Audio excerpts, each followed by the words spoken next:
கிறிஸ்துவுக்குள் மிகவும் அன்பான தேவ ஜனமே, ஆண்டவராகிய இயேசு கிறிஸ்துவின் இன்ப இனிய நாமத்தில் உங்கள் ஒவ்வொருவரையும் இயேசுவே என்னோடு பேசுமேன்கிற இந்த தினதியான நிகழ்ச்சிக்கு வாழ்த்தி வரவேற்பதில் என் ஆண்டவருக்குள் நான் மிகவும் சந்தோஷமாக இருக்கிறேன். எப்பொழுதும் கிறிஸ்துவுக்குள் சந்தோஷமாக இருங்கள். நம் ஆண்டவருடைய நல்ல வசனத்தை பார்ப்போம் வாருங்கள். மல்கியாவின் புஸ்தகம் 3வது அதிகாரம் 6வது வசனம், நான் கர்த்தர், நான் மாறாதவர், ஆகையால் யாக்கோபின் புத்திரராகிய நீங்கள் நிர்மூலமாகவில்லை. ஆண்டவர் சொல்லுகிறார், அவரையே இன்ட்ரடியூஸ் பண்ணுகிறார். நான் கர்த்தர், நான் மாறாதவர். அவர் சொல்லுகிறார், நான் மாறுவதே இல்லை. அதைதான் எபிரேயர் 13:8 பார்க்கிறோம், வாசிக்கிறேன். இயேசு கிறிஸ்து நேற்றும் இன்றும் என்றும் மாறாதவராய் இருக்கிறார். யோவான் 13:1 பின்பகுதியை வாசித்தால் தெரியும். ஆண்டவராகிய இயேசு கிறிஸ்து தன்னுடைய சீஷர்களை கடைசி பரியந்தமும் நேசித்தார், அன்பு வைத்தார் என்று நாம் வாசிக்கிறோம். பாருங்கள் தேவஜனமே, ஆண்டவருடைய அன்பும் சரி, ஆண்டவர் நம்மேல் வைத்திருக்கிற உறவும் சரி, ஒரு நாளும் மாறாது. பாருங்கள், ஆனால் மனுஷன் மாறக்கூடும். பார்க்கலாமா? ஆதியாகமம் 31:2 வாசிக்கிறேன். லாபானின் முகத்தை யாக்கோபு பார்த்தபோது அது நேற்று முந்தைய நாள் இருந்தது போல இராமல் வேறுபட்டு இருக்க கண்டான்.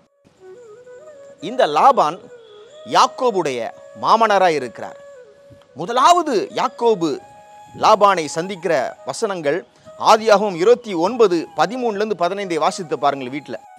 அதில் லாபானை கெட்டி பிடிச்சிட்டு சொல்கிறார், நீ என் மாம்சமானவன் என்றெல்லாம் சொல்லி, உனக்கு நான் எவ்வளோ சேலரி கொடுக்கணும், உனக்கு நான் எவ்வளோ சம்பளம் கொடுக்கணும், எல்லாத்தையும் கேட்டு அன்பு செலுத்துகிறார்.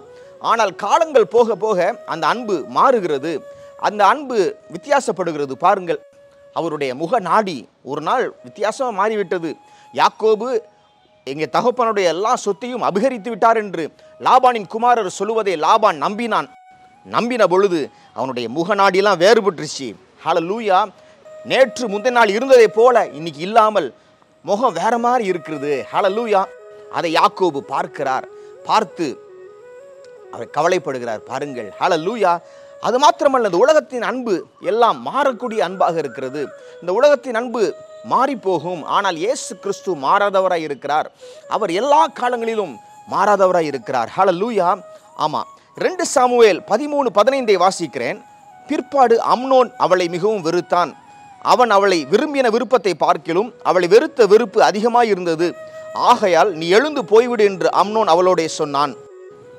தேவஜனமே, நாம் பார்க்கிறோம், தாவீதின் குமாரனாகிய அம்னோன் தாவீதுக்கு வேறொரு ஸ்திரீயின் மூலமாக பிறந்த ஒரு ஸ்திரீயோடு சயனிக்கிறான்.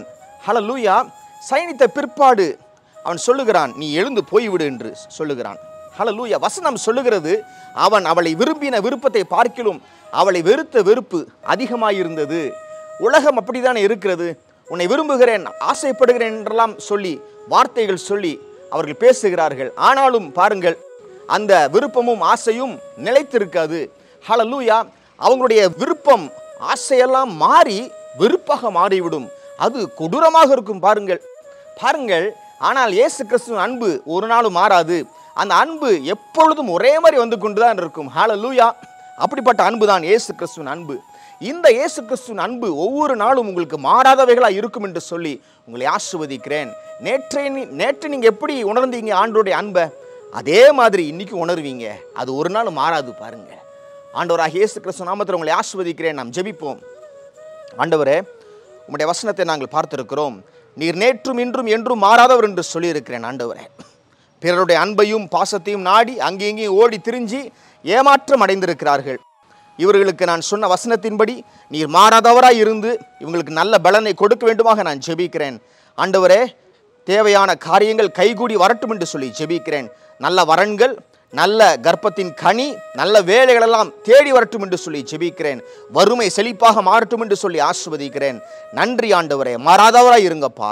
நன்றி செலுத்தி இந்த ஜெபத்தை எங்கள் அன்பர் இயேசு கிறிஸ்துவின் நல்ல நாமத்தில் ஏறெடுக்கிறோம் எங்கள் வல்ல பிதாவே. ஆமென்.